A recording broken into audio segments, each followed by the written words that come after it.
성부와 성자와 성령의 이름으로 말씀을 드립니다.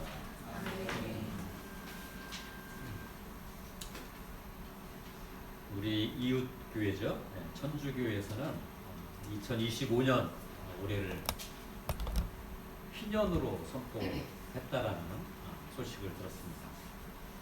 그래서 제가 좀 기사를 좀 찾아봤어요. 찾아봤더니 지난해 5월에 프란시스코 교황은 올해 2025년을 희년으로 공식 선포하면서 전 세계에 있는 그리스도인들에게 이렇게 얘기를 했다고 합니다.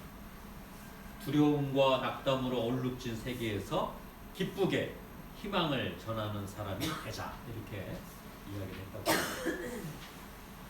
이런 교황의 선포 내용은 이제 교황이 이렇게 발표한 칙서가 있나봐요. 칙서가 있는데 그 제목이 희망은 실망하지 않는다라는 제목의 칙서입니다. 굉장히 멋있죠. 희망은 실망하지 않는다. 참 이름 잘 짓는 것 같아요. 제목. 그 칙서 내용에 따르면 언제부터 그러면 시작을 하냐. 이게 교회력은 우리가 보는 달력하고 약간 다르지 않습니까? 지난해 12월 24일 이날이 이제 성탄 전야잖아요. 그죠? 24일 날부터 시작을 해서 2026년 1월 6일 주님 공연 대축일까지 이어지는 그 기간을 희년으로 선포를 한 겁니다. 그리고 또 그 기사를 보니까 이 희년의 취지를 이렇게 설명을 하고 있어요. 신앙인들은 구원의 통로인 예수님과의 관계를 보다 친밀하게 가져야 하고, 이 희년 기간 동안 교회는 항상 어디에서나 우리 모두에게 예수님을 우리의 희망이라고 선포해야 한다. 이런 취지를 갖고 희년을 선포했다라는 기사를 찾아보았습니다. 이게 이제 프란시스코 교황이 이렇게 선포를 했기 때문에 전 세계에 있는 천주교가 다 그렇게 하겠죠. 이게 이상하다. 희년을 이렇게 해도 되나? 이렇게 좀 의구심이 들어 찾아보니까 이 로마 카톨릭에서는 25년마다 희년을 선포해오고 있대요. 언제부터 시작했는지 잘 모르겠어요. 25년마다. 그래서 올해가 25년째가 돼서 역시 희년을 선포하게 됐다고 얘기를 합니다. 그러다 보니까 이제 우리 한국 땅에 있는, 이 땅에 있는 우리 이웃교회, 천주교회에서도 희년을 어떻게 실천할까 고심을 하나 봐요. 제가 이렇게 같이 아침에 걷는 수녀님들이 계시는데 그 수녀님들이 그런 얘기를 하더라고요. 올해가 희년이기 때문에 우리 성당에서도 그 희년에 맞는 뭔가 행동을 하려고 노력을 합니다. 이 수녀님들은 문산성당에 속해 있어요. 문산성당. 그래서 문산성당에서 어떻게 하냐면 교우들에게 탕감을 해드리겠습니다. 이렇게 얘기를 하고 그걸 직접 실행을 옮긴다고 그래요. 매년 연초가 되면 신자들은 내가 올해 공헌을 이 정도 하겠습니다라고 서약을 합니다. 공헌금 서약을 하게 되는데 그걸 지키시는 분도 있지만 그걸 못 지키시는 분들도 있잖아요. 그리고 교회 장부에는 못 지키는 금액이 자꾸 이게 누적이 되는 거예요. 그래서 어떤 분들은 그게 큰 유혹이 돼서 내가 금액이 그렇게 쌓였단 말이야? 그럼 안 나가지 뭐. 이렇게 해서 냉담하는 분들도 상당히 많다라는 거예요. 그래서 과감하게 그 문산성당에서는 다 탕감하겠다 올해. 그러니 걱정하지 말고 교회 나오셔라. 뭐 이렇게 시작을 했다고 합니다. 희년의 해를 맞이해서 희년의 정신을 이렇게 나름 실천하려고 하는 모습을 엿볼 수 있는 대목이라고 저는 생각을 합니다. 그래서 희년에 대해 잠깐 이 시간, 희년이 뭘까? 잠깐 이렇게 공부하는 시간을 좀 갖고자 합니다. 희년에 대한 언급은 성경에 곳곳에 있어요. 근데 아주 구체적으로 되어 있는 게 레위기입니다. 레위기 25장 8절부터 10절에 보면 이런 말씀이 기록되어 있어요. 제가 읽어드리겠습니다. 너희는 또 7회를 7번 해서 안식년을 7번 세어라.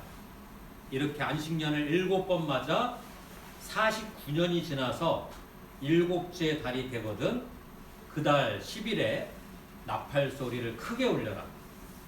죄 벗는 이날 너희는 나팔을 불어 온 땅에 울려 퍼지게 하여라. 50년이 되는 이 해를 너희는 거룩한 해로 정하고 너희 땅에 사는 모든 사람에게 해방을 선포하여라. 이 해는 너희가 희년으로 지킬 해다. 저마다 제 소유지를 찾아 자기 지파에게 돌아가야 한다. 이렇게 언급을 하고 있습니다. 오늘 제가 뭐 희년에 대해서 더 자세하게 말씀 안 드리고 다 네이버에 물어보면 아주 자세하게 다 나와 있어요. 공부를 좀 더 해보시기 바랍니다. 그래서 이 레위기에 언급된 희년을 제대로 이해하려면 또 우리가 인식해야 하는 두 개가 있습니다. 뭐냐면 안식일이라는 개념하고 안식년이라는 개념이 우리가 정확하게 이해를 하고 있어야 희년의 의미도 더 정확하게 이해가 될 겁니다. 안식일, 히브리어로는 샤밧이라고 얘기합니다. 샤밧. 영어로는 사베스라고 하죠. 사베스. 이 히브리어 샤밧은 그 뜻이 뭐냐면 하느님이 쉬신다. 이런 뜻입니다. 하느님이 쉬신다. 그래서 뭐 창세기 1장 또 2장으로 이어지는 말씀에 보면 하느님께서 이 세상을 창조하는 게 쭉 있지 않습니까? 6일 동안 창조하신 후에 제7일째 어떻게 했다? 안식하셨다. 쉬셨다. 여기서 이제 비롯되는 것이죠. 그래서 우리 이제 날짜로 따지면 토요일이 이제 안식일이 되지요. 그래서 이 유대인들은 이 하느님께서도 제7일째 쉬셨기 때문에 우리도 쉰다.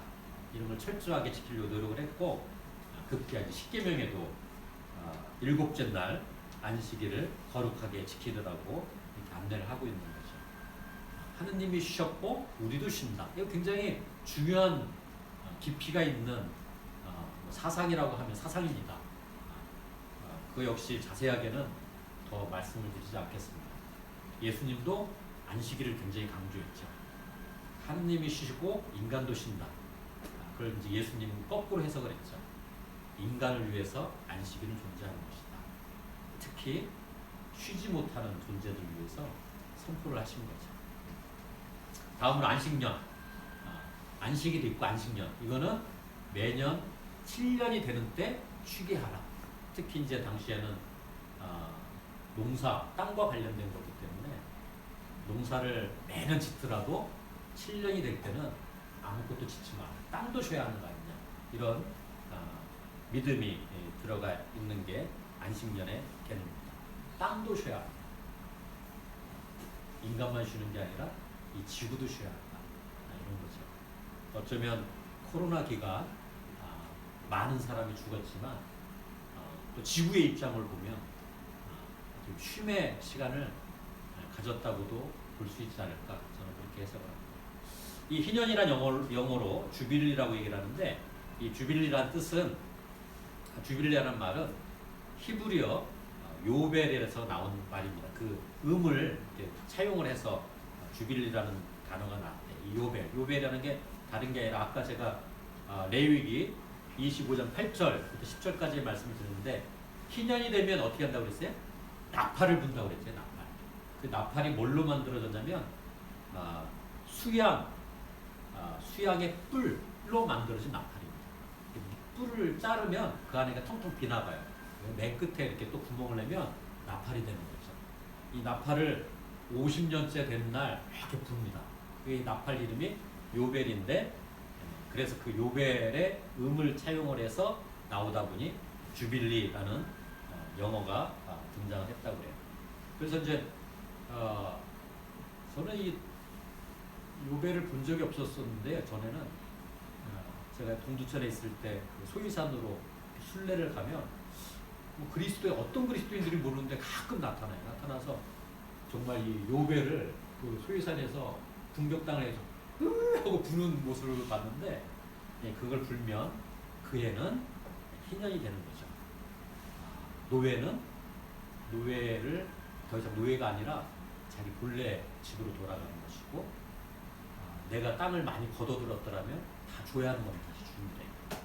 땅을 빼앗기고 여러 이유로 땅을 뭐 팔거나 이렇게 해서 없어진 사람도 다시 땅을 되찾을 수가 있는 것이죠. 참 이게 가능할까? 성경에 보면 출애굽한 이스라엘 사람들, 애굽 땅에서 막 노예 생활하던 사람들이 탈출을 해가지고 가나안 땅에 정착을 하잖아요. 그게 이제 12지파입니다. 12지파. 12지파에게 균등하게 땅을 나눠주죠. 한 지파만 땅을 못 갔습니다. 그 지파가 누구죠? 레위 지파. 대신에 레위 지파는 11지파들이 먹여 살리하는 겁니다. 그 약속을 하고 땅을 나눠줍니다. 거기서 먹고 살아라. 그러나 이제 시간이 흐르면 어떻게 되나요?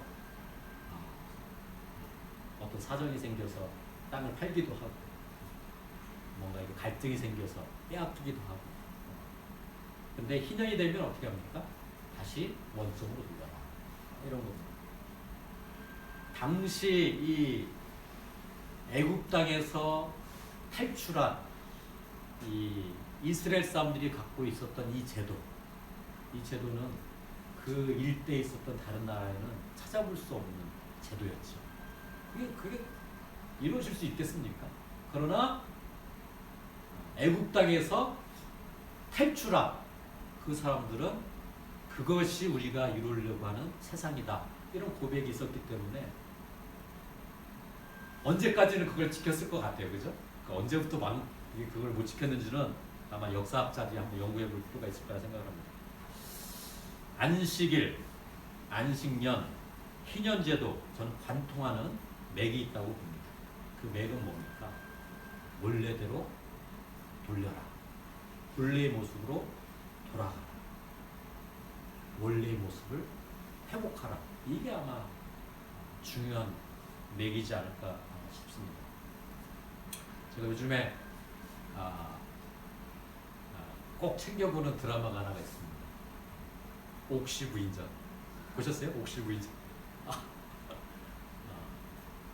웃는 거 보니까 메리는 알고 있나 보네.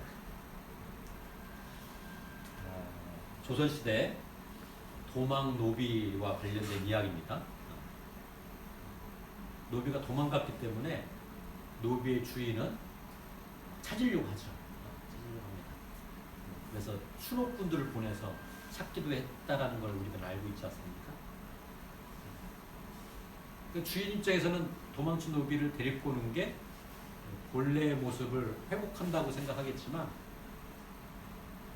진정한 본래의 모습은 뭘까요? 진정한 본래의 모습.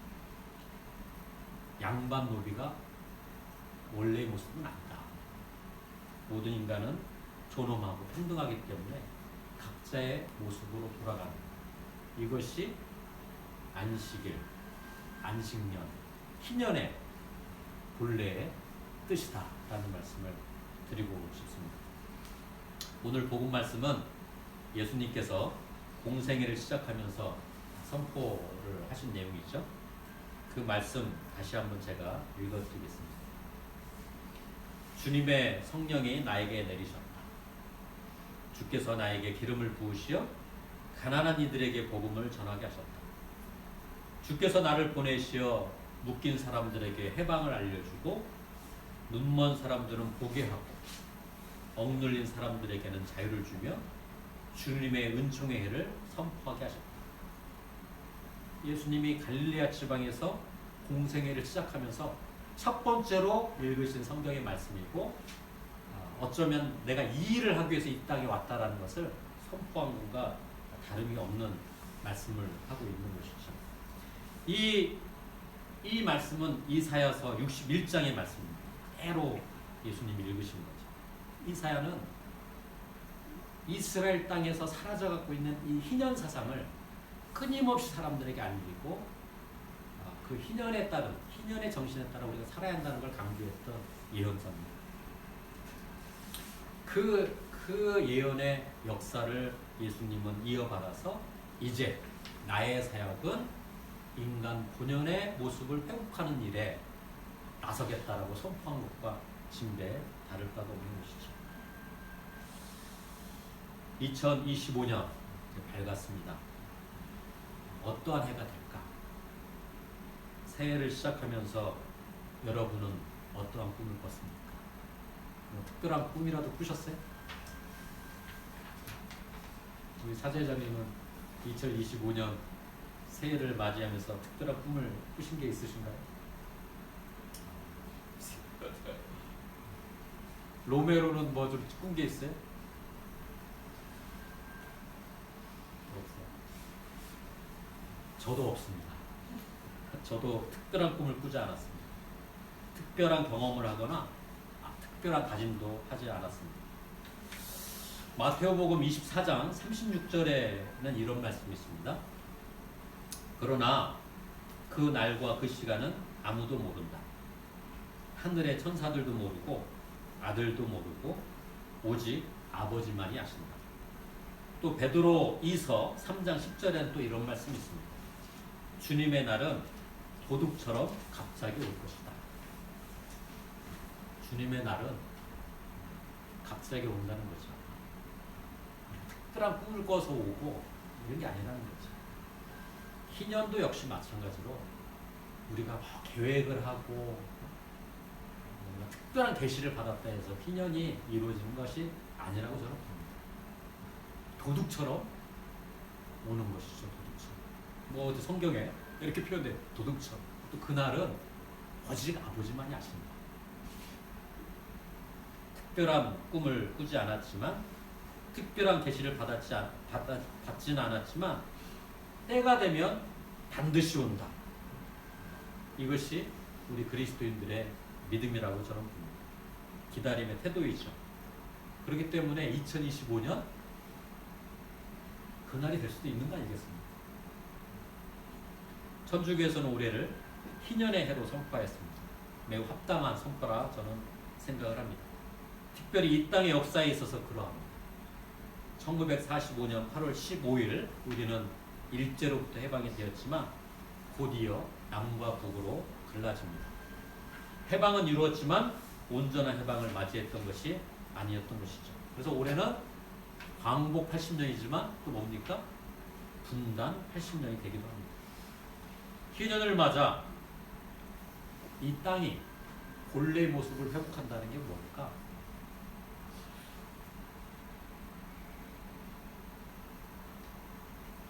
본래의 모습을 회복하는 여정에 우리는 어떻게 초대받고 있는 것일까? 한국교회는 왜 부흥했을까? 왜 한국교회는 곳곳에 다 있을까?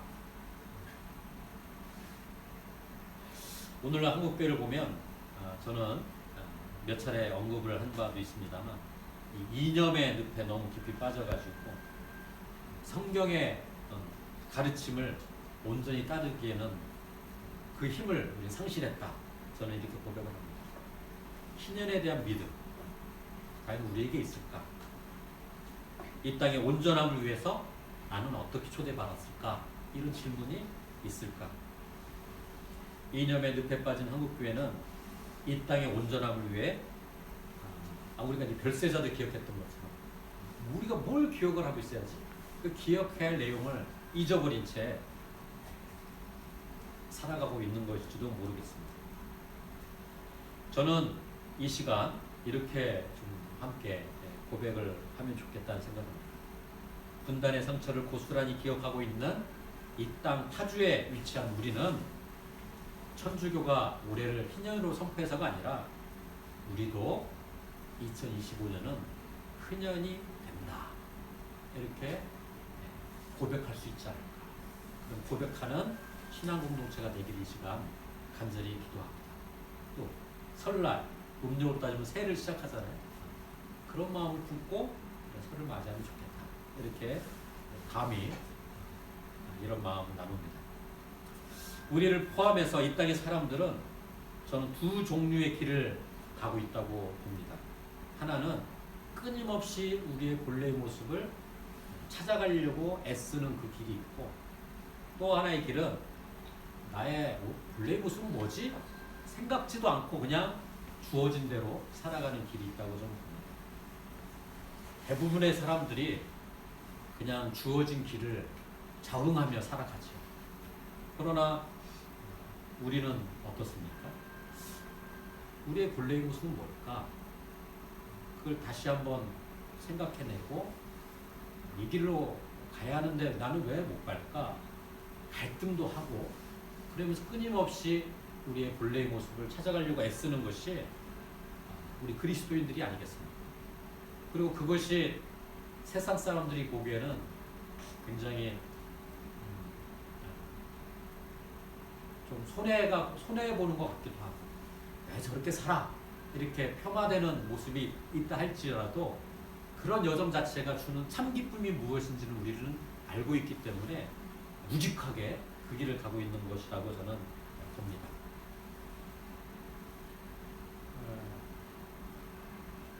제가 교회를 처음 만났을 때 저는 그 느낌을 받았어요. 아, 공동체란 게 이런 거구나. 저도 아버지가 있고 어머니가 있었고 할머니가 있었고 할아버지가 있었고 봄철부터 농사일을 시작을 해야 하고, 그러나 그 집에서는 이게 가정이야? 이게 가족이야? 왜 아버지는 저러지? 왜 어머니는 저렇게 살지? 정말 소설이나 또 드라마에서 나오는 그런 가정다움을 경험하지 못했어요. 그런데 교회를 갔더니 이런 저를 환대해주고, 또 누나들이 아주 잘해주고, 나이가 많고 적을 떠서 너 왔구나 그러면서 성찬회를 하거든요. 나도 어떻게 저 성찬회 같이 해볼 수 없을까? 그러면 정말 한 가족이 될 것 같은데, 아침에 일찍 와서 밤늦게까지 그 교회 머무는 것이 굉장히 큰 기쁨이었습니다. 집에서는 느끼지 못했던 그 공동체의 온전한 모습을 어린 마음에 그 교회에서 저는 찾았던 것이죠. 우리는 그 온전한 길을 찾고자 신앙인이 된 겁니다. 그 여정에 있는 것이죠. 성경은 우리가 어떻게 온전함에 이르는지 잘 증언해주고 있습니다. 오늘 구약 말씀과 서신 말씀이 이의 일을 잘 대변하고 있죠. 온전해지려면 어떻게 해야 되냐? 오늘 구약 말씀을 보면 다른 게 아닙니다. 첫 번째, 주님의 말씀을 잘 들어야 합니다. 진리의 말씀을 들어야 하는 것이죠. 그래서 오늘 구약 말씀을 보니까 선비 에즈라가 모세의 법성을 펴들고 백성들에게 전합니다. 그 기록을 성경은 이렇게 기록을 하고 있어요. 에즈라는 백성들이 알아듣고 깨칠 수 있도록 하느님의 법전을 읽으며 풀이하여 주었다. 온 백성은 법전에 기록되어 있는 말 한마디 한마디를 들으면서 울었다. 아, 우리란 존재, 나란 존재는 원래 이런 존재였구나 하는 것을 그 법전의 이야기를 들으면서 깨닫게 된 것이죠. 그래서 울었다는 겁니다.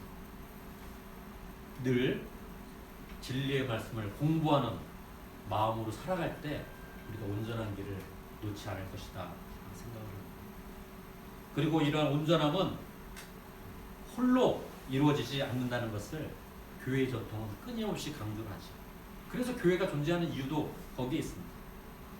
2025년 우리의 신앙 공동체가 저는 우리 이웃들에게 이 온전함을 온전하게 살아간다는 게 저런 거구나 라는 걸 보여줄 수 있는 좋은 사례가 되기를 이 시간 간절히 희망해 봅니다.